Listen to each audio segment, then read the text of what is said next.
I grow tired of asking this, so it'll be the last time. Where is the rebel base?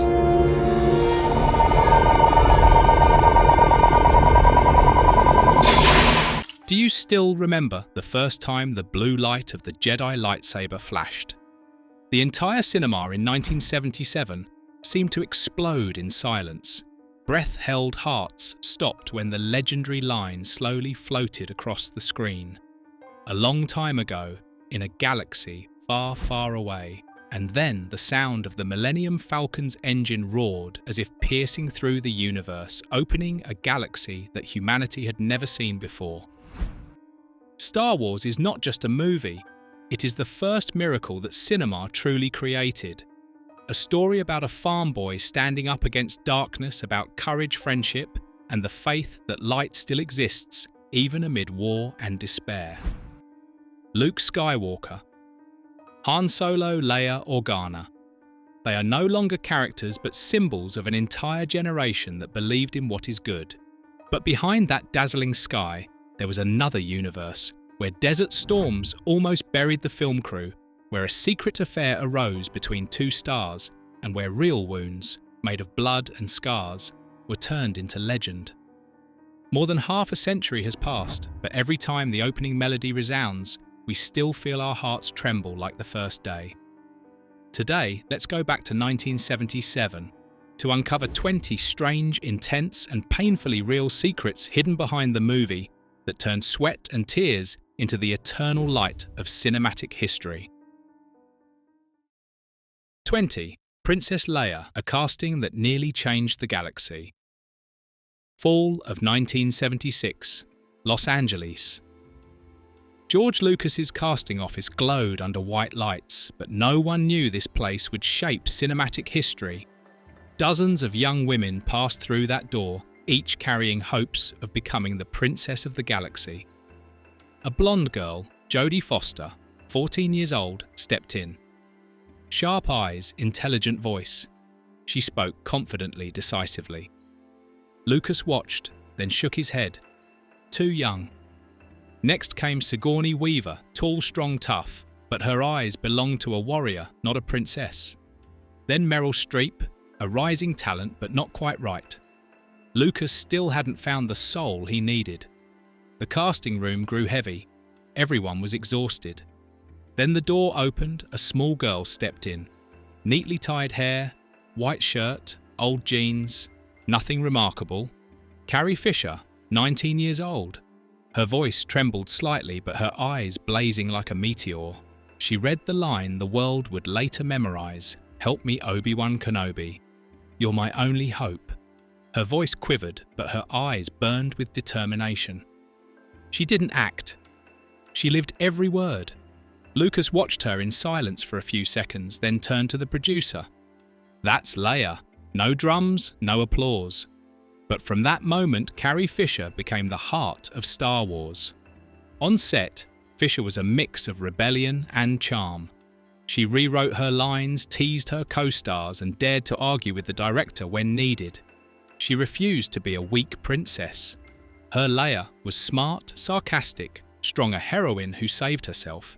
Years later, Carrie Fisher laughed and said, "I was just trying to survive a movie full of men." But she did more than that. She turned Leia into the first feminist icon of sci-fi, making millions of girls believe women could wield guns, give orders, and lead entire galaxies.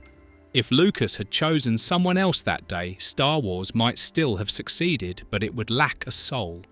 Because only Carrie Fisher dared tell the world, a princess doesn't need saving. She's the one who saves the galaxy. 19. Darth Vader, a nightmare crafted from 4 souls.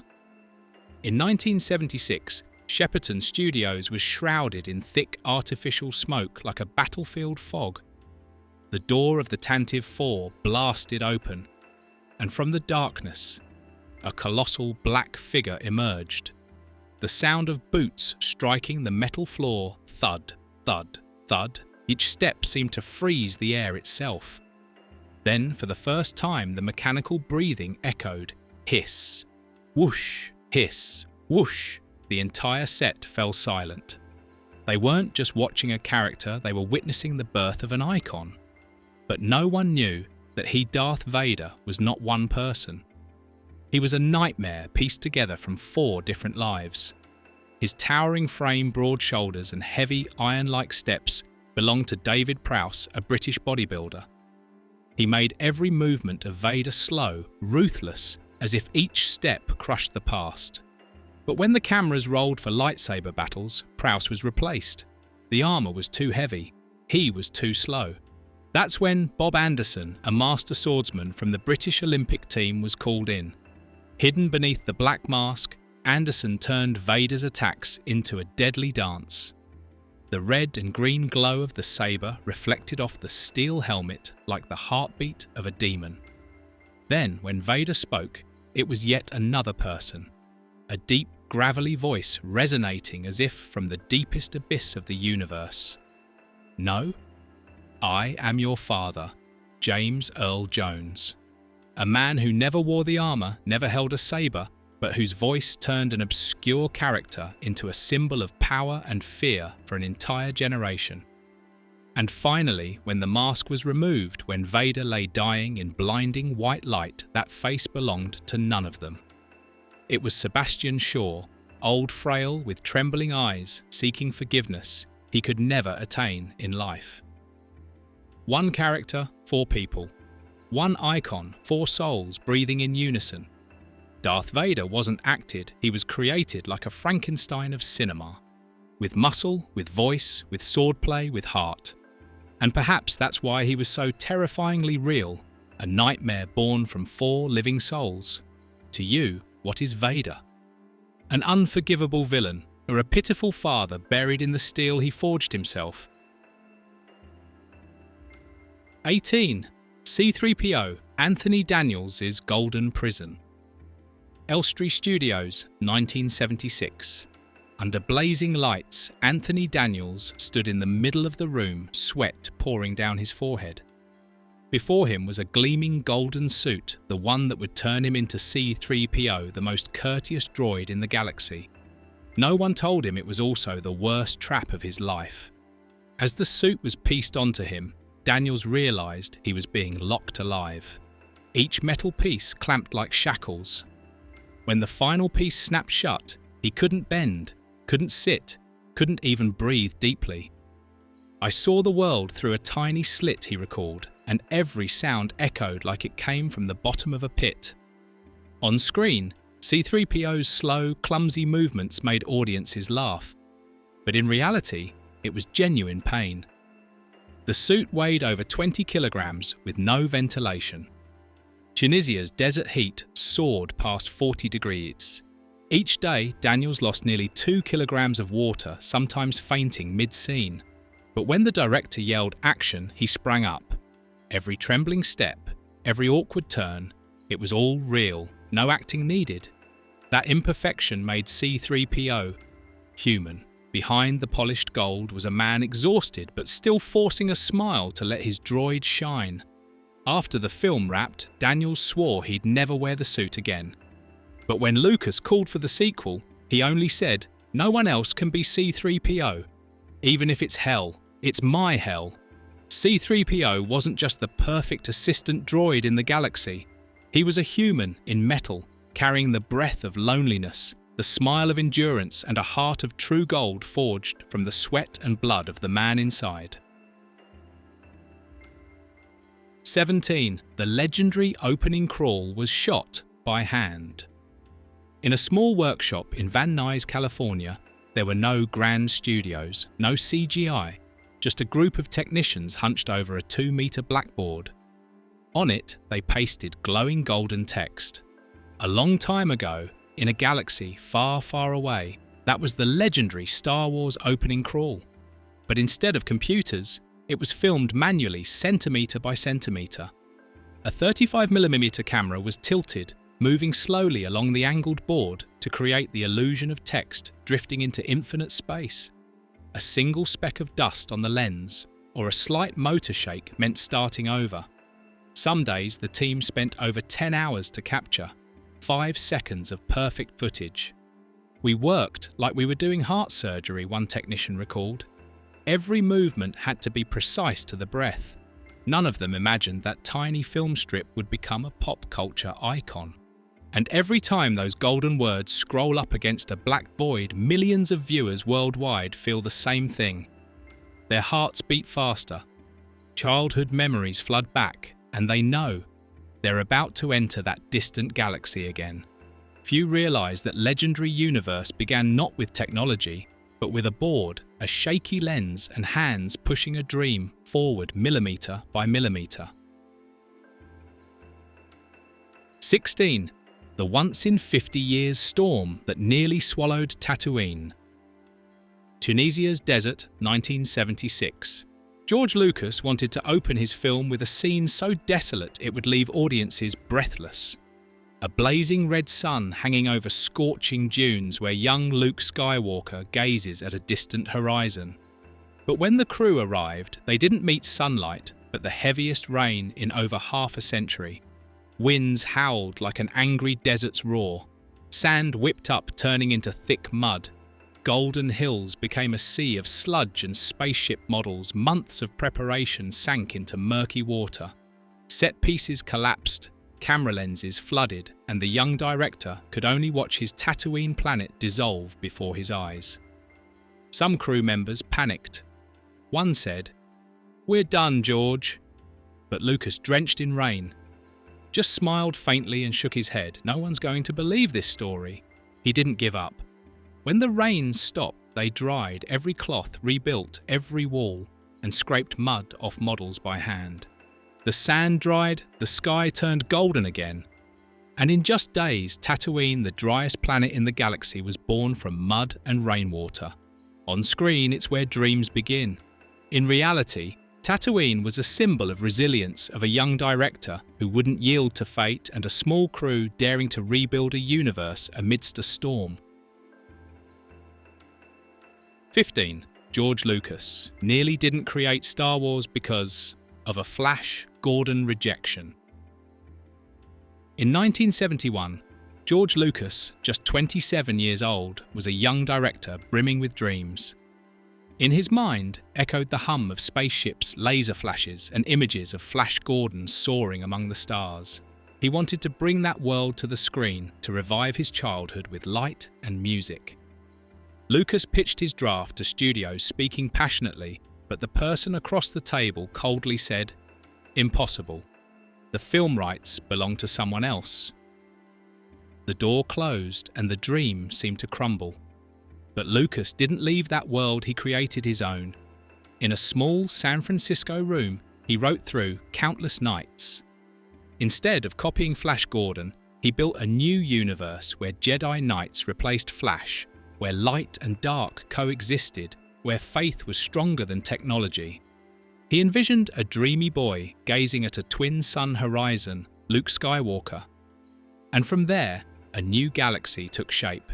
Years later, when Star Wars was born, people asked Lucas if he regretted the Flash Gordon rejection. He just smiled. "No. If they'd said yes, I'd never have created this." From a bitter failure, he rewrote cinematic history. And so, from Flash Gordon's ashes, Star Wars was born. Not a copy of a dream, but a new dream that made the world believe in the impossible. 14. Half the sets were actually paintings. In the mid-1970s, when CGI and digital effects didn't exist, Star Wars' grand scenes were created in a silent room. There, industrial light and magic artists stood before massive glass panels nearly 2 meters tall, painting the universe with oil and imagination. Under golden light, each brushstroke crafted the endless Death Star corridors. Each silver-blue stroke turned glass into Cloud City's sky. Each tiny dot became thousands of stars. During filming, Luke Skywalker stood before a painting with light meticulously adjusted, so the human eye couldn't tell real from illusion.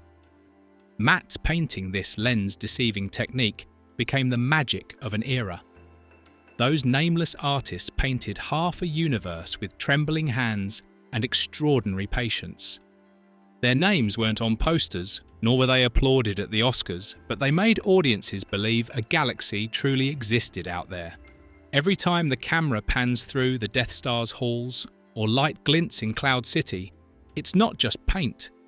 It's the faith of people daring to dream big in an era without digital magic. Without them, Star Wars would never have been so grand, and we viewers might never have believed human imagination could paint an entire universe. 13. Chewbacca nearly got shot. In 1976, amidst California's redwood forest where Star Wars filmed scenes for the planet Kashyyyk, Peter Mayhew donned a thick suit of synthetic fibers and yak fur. Under the sun, it was like wearing a fiery armor, forcing him to remove Chewbacca's head after every scene to breathe. But the heat wasn't the worst danger. It was that he looked too real, a giant bear lumbering through the woods. Local authorities warned the area had hunters and the risk of a mistaken shot was high. George Lucas immediately assigned crew members in bright reflective vests to guard Mayhew. Throughout filming, the People's Wookiee was escorted like a head of state in the forest. Peter Mayhew once laughed, "Chewbacca didn't fear the Empire, just California hunters." But behind the joke was Hollywood's odd reality where a fictional creature was protected like a real one. If you were in that situation, would you keep filming in the forest or rip off the suit and flee that galaxy? 12. The Ewok costumes became mobile boilers.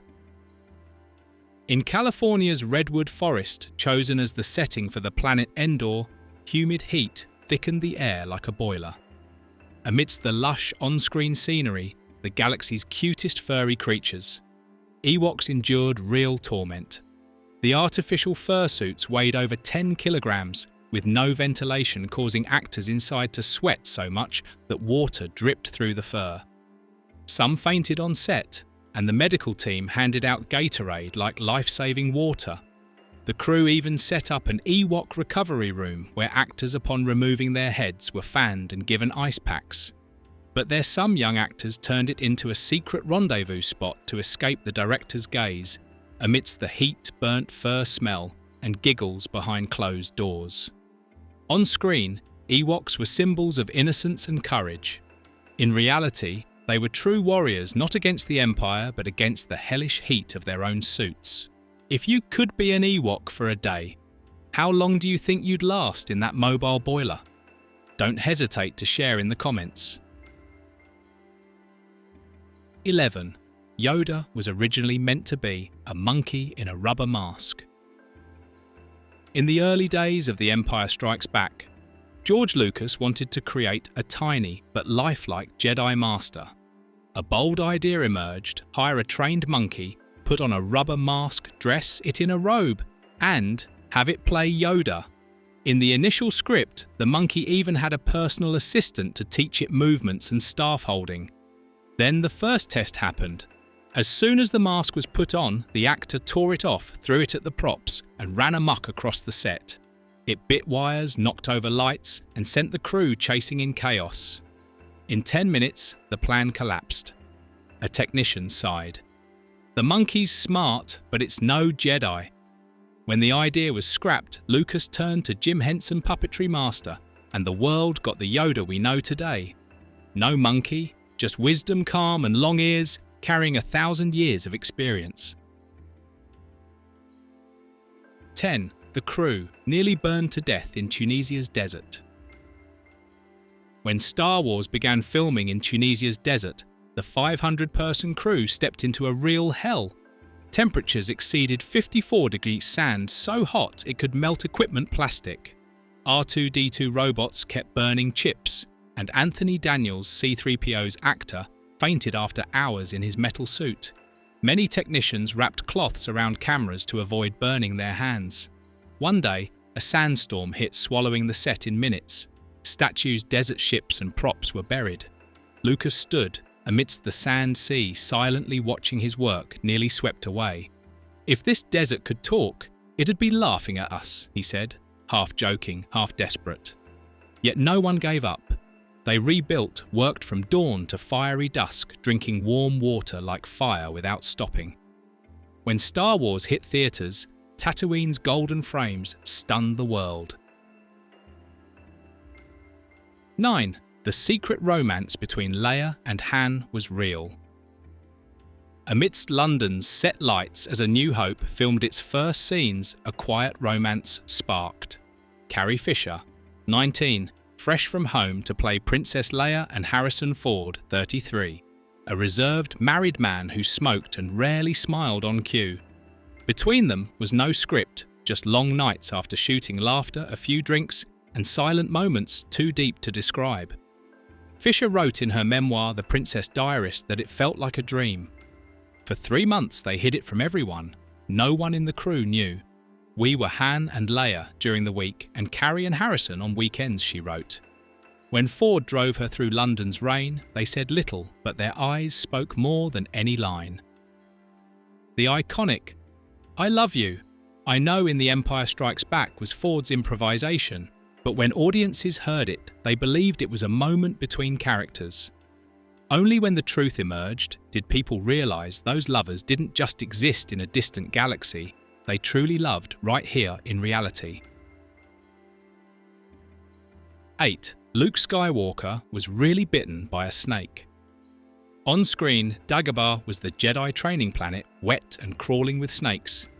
In reality, the set was no different, a real swampy forest, hot, humid, and full of actual creatures. As Mark Hamill climbed out of the mud-soaked X-Wing, dozens of snakes were released around him for natural atmosphere. But during filming, one struck.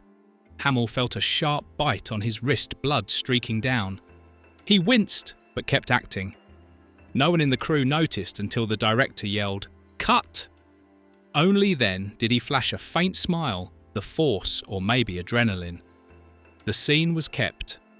And every time audiences watch Luke struggle in the swamp, they don't know how much of it was real. 7. An accident forced Lucas to rewrite the script. In January 1977, before the world knew Star Wars, Mark Hamill suffered a horrific accident on a California highway. His sports car lost control, veered off, and flipped multiple times. When rushed to the hospital, the future Jedi's face was nearly destroyed. Broken nose, shattered cheekbones, torn lips. No one was sure he could act again. George Lucas faced a real crisis. Luke Skywalker's face, the symbol of the Force's light, was changed forever. But instead of recasting Lucas, turned the accident into part of the story. He rewrote The Empire Strikes Back, adding a scene where Luke is attacked by a wampus snow creature, a logical reason for Hamill's real scars. That decision brought Hamill back to the set, continuing as the hero, and Lucas saved his entire galaxy.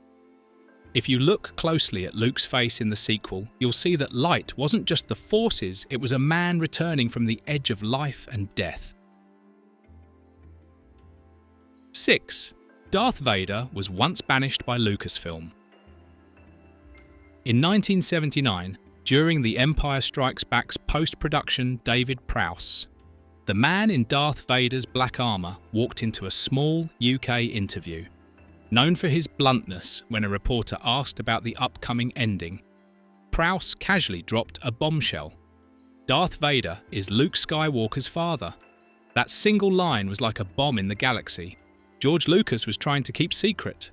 Lucas was furious. The entire marketing campaign had to shift, and Prowse was instantly blacklisted. He was barred from official events, excluded from fan meetups, and his image was removed from publications. While other actors became honoured guests at Comic-Con or Star Wars celebrations, Prowse stood on the sidelines, a shadow of the character he lived as. When he died in 2020, Lucasfilm issued only a brief condolence, a cold end for the man who made the world tremble with a single breath.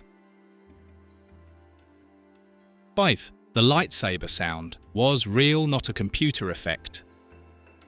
In 1976, in a cramped Hollywood recording room, young sound engineer Ben Burt hunched over an old 16mm projector. As its motor hummed, his microphone caught an odd sound, a low, resonant drone like metal waking up. Curious, Bert moved the mic along a live TV cable. The two sounds layered, buzzing, vibrating, creating something entirely new. He played it through speakers, the sound echoing across the room. Vroom vroom, light, yet powerful. When George Lucas heard it, he said one thing: "That's the Jedi's voice." So Bert experimented, moving the mic past speakers to mimic saber swings, fast for high pitches, slow for deep hums. No effects, no computers, just raw sound, born from curiosity and instinct. That lightsaber sound became Star Wars' soul, real, magical, familiar enough to summon childhood with a single hum. Have you ever grabbed a stick and made that vroom vroom sound yourself? Maybe we've all carried the Force inside, just forgotten it. 4. Alec Guinness hated Star Wars but returned anyway. Alec Guinness, British stage legend, conqueror of audiences with The Bridge on the River Kwai, nearly laughed reading the Star Wars script. He wrote to a friend, "I'm doing a silly film full of lines no one could understand." He called it trash for kids, but still took the role of Obi-Wan Kenobi, a decision even he didn't expect would change his life. When the film premiered in 1977, everything flipped. Obi-Wan became the galaxy's soul, and Guinness, the man who hated it most, became an icon. When Lucas invited him back for The Empire Strikes Back, he hesitated but agreed after hearing the terms payment based on a percentage of profits. A few days of filming over $50 million, one of Hollywood's greatest deals. Years later, when asked about Star Wars, he only smiled gently. "I still don't understand why they love that film so much. But if they believe in the Force, I believe in royalties." 3. The Stormtrooper banged his head on the door. Elstree Studios, London. A serious scene, stormtroopers march into the Death Star's control room. Cameras roll, heavy music plays. Then clunk a sharp thud as an actor forgets to duck and slams his white helmet into a steel doorframe. The crew burst into laughter, and George Lucas decided to keep it. That accidental bump became a legendary mistake. In theatres, it flashed by in a second, but enough for fans worldwide to hunt for it. In the DVD release, Lucas even amplified the thud as a nod to the lovable era. In a universe of effects and precision, that silly detail made Star Wars more real, more human. Beneath the Empire's cold armour were just people, sometimes forgetting to duck. 2. A real fire nearly burned down the Death Star set. Summer 1976. At Elstree's film warehouse outside London, lights blazed amidst the Death Star's glossy black walls. Technicians adjusted high-powered lamps, and actors in white armour stood ready for the day's biggest scene. Suddenly, a small pop came from the electrical panel. In an instant, grey smoke poured from wall cracks, spreading fast across the set. George Lucas shouted to turn off the lights, but a short circuit made the system flicker wildly. A technician rushed to pull the main breaker while the crew grabbed fire extinguishers. The chaos felt like the Death Star itself was exploding in real life. When the smoke was cleared, a burnt smell lingered, the left wall was scorched, black paint peeling, and the crew was smudged like they'd fought a real battle. Yet like a miracle, filming resumed after a few hours. They finished the scene amidst smoky air and patchy light so real that Lucas kept it. When audiences watched Star Wars, no one knew the wall behind Darth Vader had actually burned. If that fire had grown just a bit bigger, the whole galaxy might have burned with the Death Star. 1. Star Wars was rejected by every studio. In 1975, George Lucas was a young director fresh off American Graffiti's success. He carried a thick draft titled The Star Wars, a sci-fi story he believed would change everything. He went to every Hollywood studio. Universal shook their heads. too bizarre. Paramount said, kids won't understand. Disney flat out refused, not market-friendly. Lucas left meetings exhausted, clutching his script like a fading dream. But he didn't give up. He approached 20th Century Fox, a studio in crisis desperate for new ideas. Producer Alan Ladd Jr., after reading a few pages, didn't fully grasp the story, but believed in the storyteller. He said simply, "I don't understand this thing, but I trust you." And with that faint trust, 20th Century Fox invested over $10 million, a huge sum for a kids' movie. 2 years later, Star Wars hit theaters and became a global phenomenon, launching the modern blockbuster era. Years later, Lucas laughed. "I don't blame anyone who rejected it. If everyone believed me, Star Wars might not have been a miracle anymore." Star Wars isn't just a film, but a cultural phenomenon that redefined the cinematic universe. From crude special effects, George Lucas built a vivid galaxy where every character became an immortal icon. Over half a century later, the Force's light still shines. Each time the theme plays, people feel their childhood awaken among the stars. If you love exploring behind-the-scenes cinema and little-known secrets, don't forget to like, share and subscribe to catch more legends. The Force's light is always with you, and we have more adventures waiting in this galaxy.